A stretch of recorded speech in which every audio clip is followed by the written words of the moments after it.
Bienvenue dans ce quatrième épisode de Vulzik, la vulgarisation de la musique. On va voir ici comment les grands compositeurs passent d'une tonalité à une autre, en un mot comment ils modulent.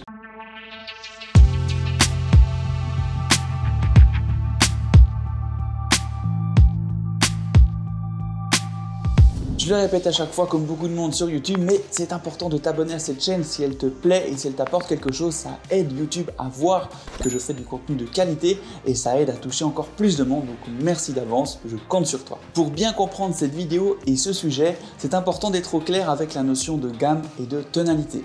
Alors, si ce n'est pas très clair pour toi, eh bien je te renvoie vers les 3 premiers épisodes de Vulzik. Je te mettrai le petit lien juste ici en dessus et comme ça, va voir ces vidéos, ce sera plus facile ou moins compliqué à comprendre par la suite. Alors qu'est-ce que la modulation? Eh bien la modulation, c'est le fait de passer d'une tonalité à une autre et de rester dans cette nouvelle tonalité pendant un bon moment.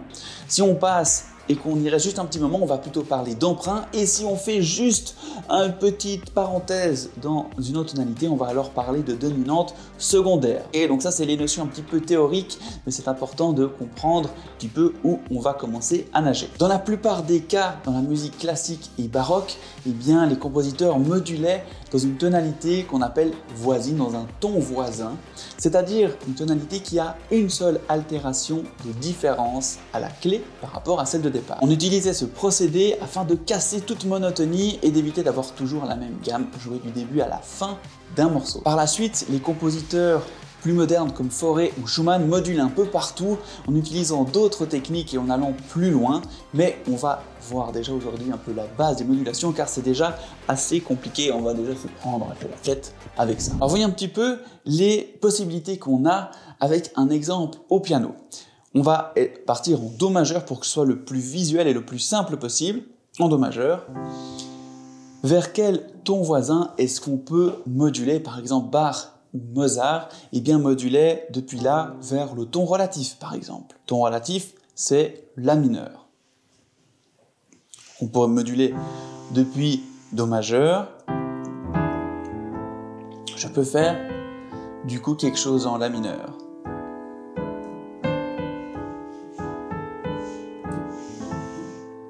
Ou si je suis en Do majeur, eh bien je peux encore moduler au ton de la dominante. Le ton de la dominante, c'est le 5e degré, c'est-à-dire le sol. Donc depuis Do majeur,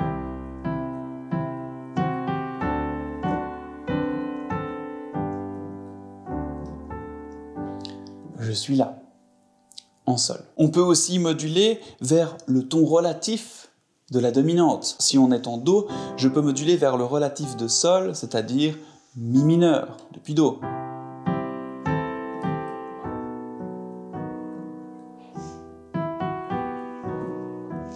Ou bien si je suis en Do majeur, je peux moduler au 4e degré le Fa majeur.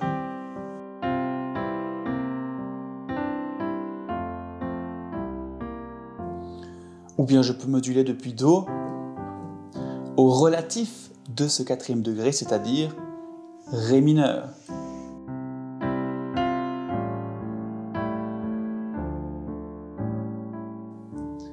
Et j'arrive en Ré mineur. On va voir maintenant concrètement comment moduler, comment tu pourras moduler au piano chez toi. Pour ça, il faut déjà comprendre l'idée de base de la modulation. Le but, ce sera de guider notre oreille vers une nouvelle tonalité. C'est simplement ça.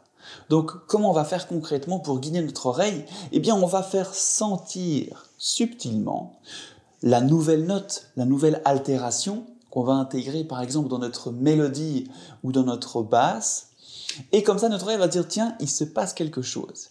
Et pour conforter et vraiment asseoir ce passage, cette modulation, on va ensuite jouer ce qu'on appelle une cadence parfaite, le 5e degré vers le 1er degré. Avec ces deux choses-là, eh bien, notre oreille va vraiment sentir et comprendre qu'on passe dans un nouvel univers, qu'on module dans une nouvelle tonalité. Alors, voyons ça au piano. Je suis en Do majeur.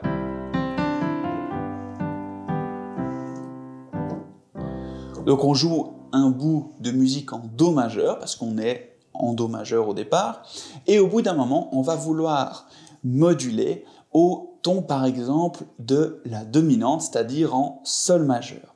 Alors déjà, il faut bien être conscient qu'en do majeur, on n'a que les touches blanches. Et en sol majeur, ici j'ai sol, la, si, do, ré, mi, fa dièse, sol. Donc mon altération, ma nouvelle altération, c'est le fa dièse. Je vais donc faire entendre le fa dièse dans ma mélodie, puis jouer une cadence 5-1.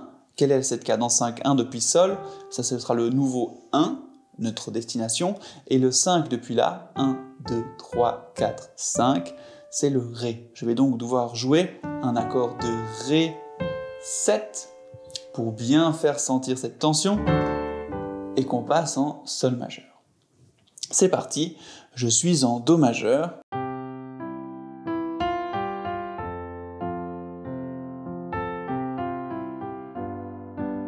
Je vais maintenant passer en sol.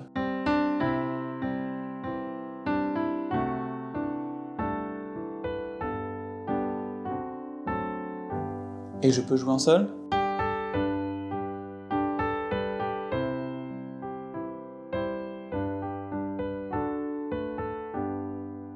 Et là, je suis bien arrivé en sol, je peux continuer mon morceau en sol.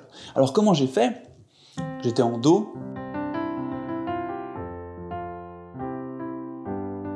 Et là, do, ré, mi, et là je dois faire entendre le fa dièse.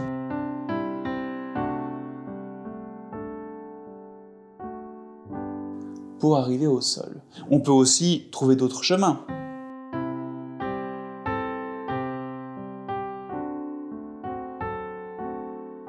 Depuis le sol, eh bien le fa dièse est juste à côté, donc je peux faire en do.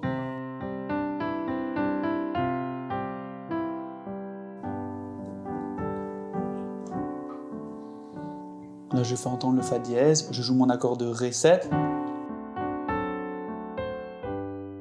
Et là, je viens rejouer le ré 7 et le sol pour bien faire comprendre à mon oreille que je suis passé en sol majeur et que je m'y installe pour un bon moment.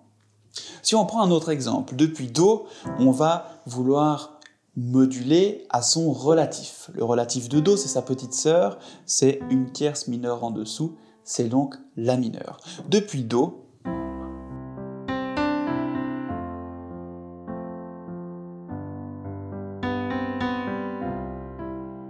et là,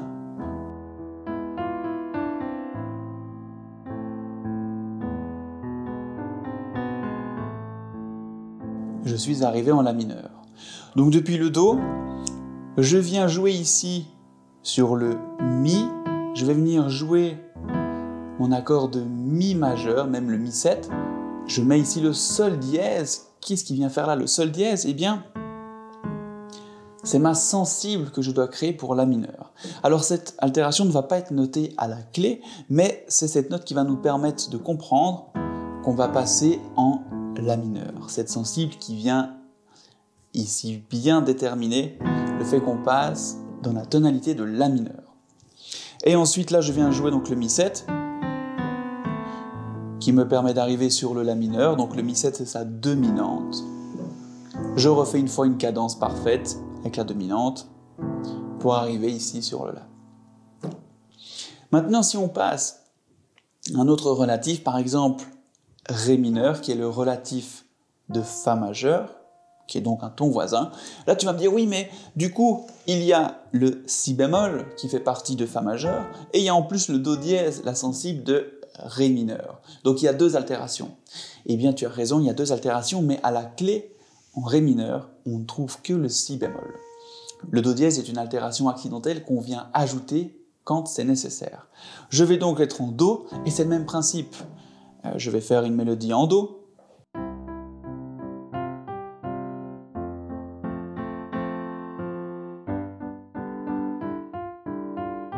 Avec quelque chose d'assez simple, et ici,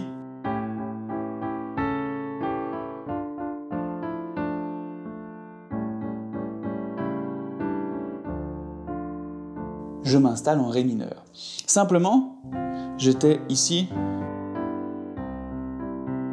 et là depuis le sol, eh bien je viens ici, c'est mon accord qui vient jouer, un la 7, qui est la dominante de Ré mineur. Et donc ici, je peux aussi l'intégrer dans ma mélodie par la suite. Le Do dièse pour venir là. Je peux, si je veux aussi passer, quand je suis en Do,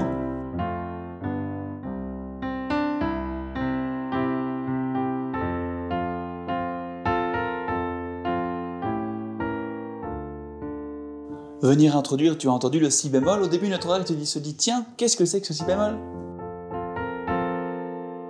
Et après, on comprend parce qu'on vient récupérer avec une cadence et notre oreille est donc rassurée, elle sent où on arrive. Donc c'est ça toute la subtilité des modulations, on ne peut pas sauter comme ça d'une tonalité à une autre parce qu'on risque de perdre l'oreille et se dire tiens c'est bizarre.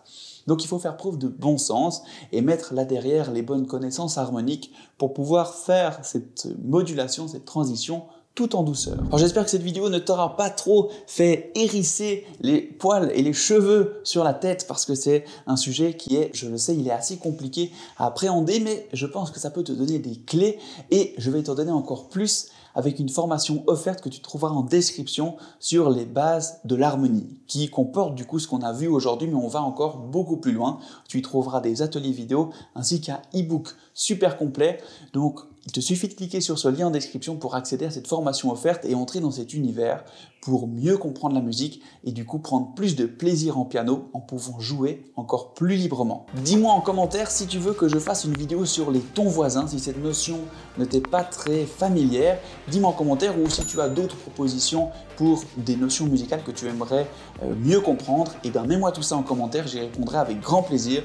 Je te dis à très bientôt pour la prochaine vidéo. N'oublie pas de t'abonner à la chaîne. C'était Norton, à tout bientôt, ciao!